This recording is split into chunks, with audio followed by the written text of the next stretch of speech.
গায়ে হলুদের নাম দিয়া ওই অনুষ্ঠানে বেপরদিগি করে, মিউজিকের ছড়াছড়ি করে, হারামের ভিতরে হাবুডুবু খেয়ে আপনি যদি বিয়ে করেন, ওই বিয়েতে দাম্পত্য জীবনের সুখ করতে হবে, ওখানে আল্লাহর গজব তো এমনিই নাজিল হবে। কলকাতার আনন্দবাজার এবং আরও বেশ কয়েকটা আপনার অথেন্টিক সোর্সে বেশ কয়েকটা আর্টিকেল আমি পড়েছি। গায়ে হলুদের এই যে কালচার আমাদের দেশে হয়, সবাই করেন কম বেশ, বিয়ে করবেন আর গায়ে একটু হলুদ মাখবেন না, এটা তো হয় না। মাখছেন হয়তো, অনেকে মাখছেন, অনেকে মাখবেন। এটার পেছনে একটা বিশ্বাস কাজ করে যে নবদম্পতির তাদের দাম্পত্য জীবন সুখকর হয় শুধু হলুদ না, দুবলা, এটা সেটা অনেক কিছু দিয়া বিশেষ কিছু কাজ করলে, মাখামাখি করলে, কোনো প্রক্রিয়ায় আপনার এই গায়ে হলুদ ইত্যাদি করলে তাতে নাকি নবদম্পতির সুখ হয়। এটা কোনো মুসলমানের বিশ্বাস? মুসলমানের বিশ্বাস না। মুসলমানের সুখ এবং শান্তির মালিক কে? আল্লাহ। গায়ে হলুদের নাম দিয়া ওই অনুষ্ঠানে বেপরদিগি করে, মিউজিকের ছড়াছড়ি করে, হারামের ভিতরে হাবুডুবু খেয়ে আপনি যদি বিয়ে করেন, ওই বিয়েতে দাম্পত্য জীবনের সুখ করতে হবে, ওখানে আল্লাহর গজব তো এমনিই নাজিল হবে। কিন্তু আজ ঠিক বলতেছেন যুবক, আপনি কি পারবেন হলুদ মুক্ত এই অনাচার মুক্ত বিয়ে করতে? সে হিম্মত আছে? তাই বলে মা বাবার সাথে, মুরব্বীদের সাথে বেয়াদবি করার দরকার নাই। সুন্দর করে বুঝায় বলবেন যে বাবারে, আমার গাত হলুদ মরিচ যা মাখা লাগে আমি নিজে মাখবো, বা পুরুষরা পুরুষদের মাখবে, মহিলারা মাখবে। যদি এটাতে বিউটিফিকেশনে কিছু থাকে, যে দেখলে সুন্দর হয়, শরীরটা সুন্দর হয়, বা ত্বকটা ভালো হয় বিয়ে উপলক্ষে, ঠিক আছে করলো। এই উদ্দেশ্যে যদি হয় তাহলে সেক্ষেত্রে ওই যে শরীয়তের সীমানা লঙ্ঘন যেন না হয় সেদিকটা করতে হবে। কিন্তু যেটা হয় গায়ে হলুদের নামে, ভাই কি হয় বলেন? ছেলেদেরকে মেয়েদের অনুষ্ঠানে ছেলে মেয়ের মাখামাখি এবং হারাম মিউজিকের ছড়াছড়ি এবং অজস্র অপকর্মের ছড়াছড়ি, এগুলোর মাধ্যমে দাম্পত্য জীবনের সুখ হয় না, অসুখ হয়, আরো অশান্তি হয়। আল্লাহ তাআলা আমাদেরকে বুঝার তৌফিক দান করুন।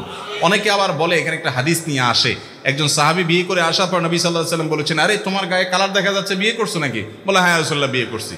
এইটা দিয়ে আমাকে অনেকে বলে যে তাহলে বোঝা গেছে বিয়ের সময় গায়ে কালার লাগানো জায়েজ আছে, হলুদের কালার আছে, অতএব সেটা জায়েজ আছে। তো আমি তো বলছি ভাই, কালার হিসাবে যদি আপনি লাগান, হলুদ কেন লাগাবেন? টকটকে লাল মরিচ লাগান, সমস্যা কি? এটা তো আপনার ব্যাপার। কিন্তু এটার ইতিহাস যখন আমরা ঘাঁটি, তখন তো সেখান থেকে ভিন্ন কিছু বলে। মুসলমানের সন্তান তো সেটা করতে পারে না।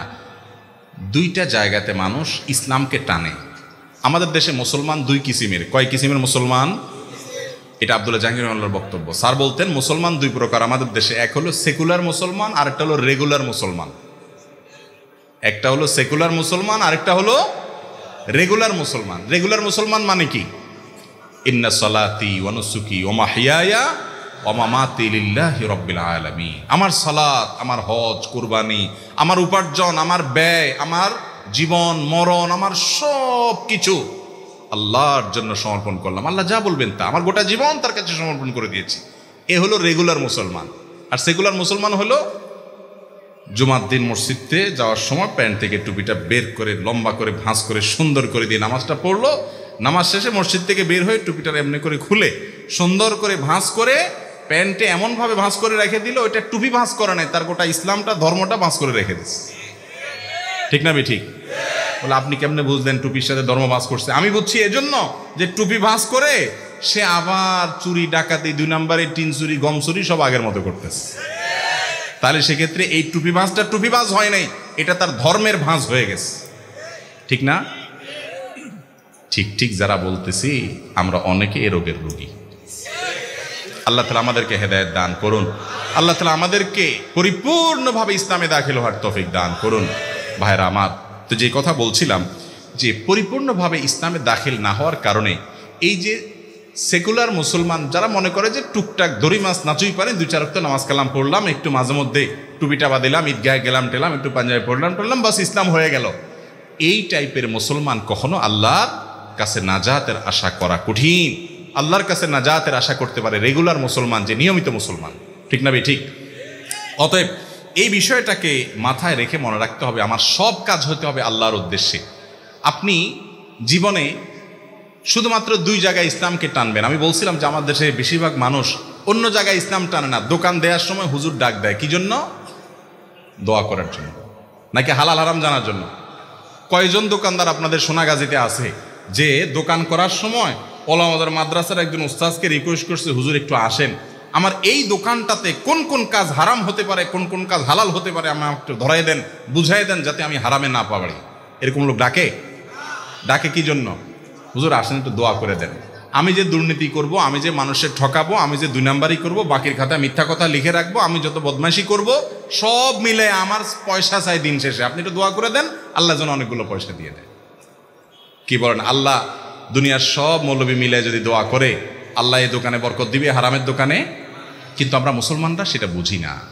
ভাই, কোনো হুজুরের দোয়ার দরকার নাই, আপনি হক হালালি চলেন, আল্লাহর কাছে নিজে দোয়া করেন, ইনশাআল্লাহ আল্লাহ তাআলা আপনার ব্যবসা বরকত দিবে। আর আপনি হারাম খাবেন আর হুজুর যদি দোয়া করাবেন, কাজে আসবে না। আমার বোধহয় ইমামতির সময় 2001 সাল 2 সাল বা 3 সাল এরকম কোনো একটা সময় মণিপুরে এক মসজিদে আমি ইমামতি করতাম। একবার আমার মসজিদের সামনে একটা নতুন দোকান হচ্ছে, তো আমাকে ডাক দিয়ে নিয়েছে, হুজুর একটু আসেন দোকানে। কি হবে? দোকান উদ্বোধন হবে, আপনি একটু দোয়া করে দিন। গেলাম, মানুষজন আছে অনেক, দেখি মিষ্টির প্যাকেট ট্যাকেট আছে, শুধু ধারে ধারে আপনার ধরে ধরে আপনার তাক সাজানো আছে, অন্য কিছু নেই। আমি বললাম ভাই কিসের দোকান? তো তখন সিডির যুগ ছিল খুব বেশি, এখন তো সিডি চলে না। আমার বললো হুজুর একটা সিডির দোকান দেবো, আল্লাহ যদি বাঁচা।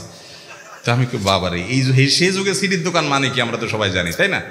বেশিরভাগ ক্ষেত্রে আর কি, সিডি মানে তো খারাপ জিনিস না, কিন্তু ব্যবহার তো সেই ক্ষেত্রে হয়। তাই আমি বললাম ভাই দোকান দেবেন সিডির, আমার আনছেন দোয়া করতে, কি দোয়া করব বলেন? আমি তো ভাই দোয়া কি করবো, আগে ভাগে আপনার সাথে কথা ক্লিয়ার হয়ে যাক, মানুষজন আসলে পরে যেন আর ঝামেলা না হয়। আমি কিন্তু দোয়া করব 2 হাত তুলে, আল্লাহ এই ব্যবসার উপরে তোমার গজব নাজিল হয়ে যাক, আল্লাহ আল্লাহ এটা ধ্বংস হয়ে যাক, আল্লাহ আমার যুব সমাজকে শেষ করে ফেলছে, আল্লাহ এটার যাতে মানে খুব দ্রুততার সাথে এই জন্য রাস্তা বসে যায়, আল্লাহ আমি তো এই দোয়া করবো। হুজুর এটা কোনো কথা বললেন আপনি? এত টাকা খরচ করে মিষ্টি আনছে, জিলাপি আনছে, আপনার টাকা আনছে, আপনি দোয়া করবেন? আমি পরে বললাম যে ভাই বুঝেন, তার সাথে রসিকতা করলাম। পরে বললাম ভাই আপনি করবেন হারাম কাজ, বেশিরভাগ ক্ষেত্রে হারাম কাজ হবে। আমি যদি আল্লাহকে বলি, আমি কেন, মক্কার ইমাম সাহেব, মদিনার ইমাম সাহেবরা সবাই আইসা যদি আল্লাহকে বলে, আল্লাহ আমরা সবাই মিলে সিদ্ধান্ত নিয়েছি তোমার কাছে সুপারিশ করার, তুমি এই বেচারার এই হারাম কাজটাতে বরকত দিও, আল্লাহ দিবে কোনো দিন? আপনি এই কথাটা বুঝতেছেন না কেন ভাই? কি লাভ হবে আপনার এই সমস্ত দোয়া টোয়া? যদি বলেন যে দোয়া টোয়া এগুলা সব হলো আইওয়াশ, মানুষ জানবে এই দোকানে সিডি বেচা হয়, এক উসিলা আপনার সোয়াব হবে, তাহলে সেক্ষেত্রে এটা তো ধর্ম ব্যবসা হলো।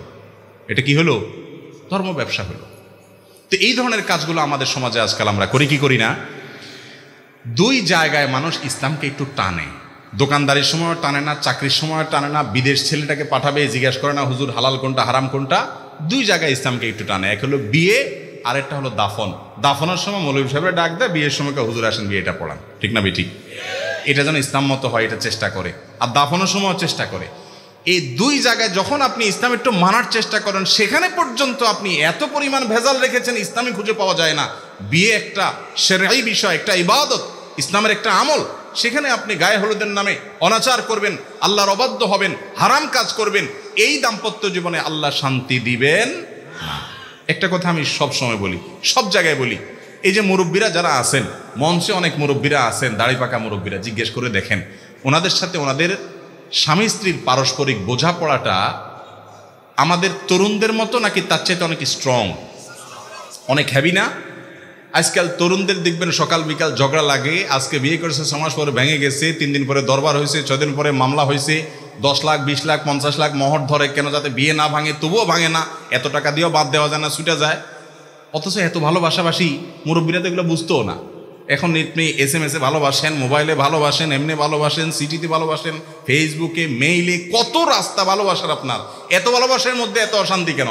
আর মুরব্বীরা ভালোবাসাবাসি তো পরের কথা, চাচি বেচারা 10-15টা পোলাপান পালতে পালতে শেষ, গরু ছাগলের খাবার জোগাড় করতে করতে শেষ, কাজের লোকদের খাবার জোগাড় করতে করতে শেষ, চাচার সাথে দিনে রাতে 24 ঘন্টায় একান্তে বেচারি 10 মিনিট একটু আলাপও করার সুযোগ পায় নাই। চাচা বেচারা কাজ করতে করতে অস্থির, কোনো সময় পায় নাই মহব্বত নিবেদন করার জন্য।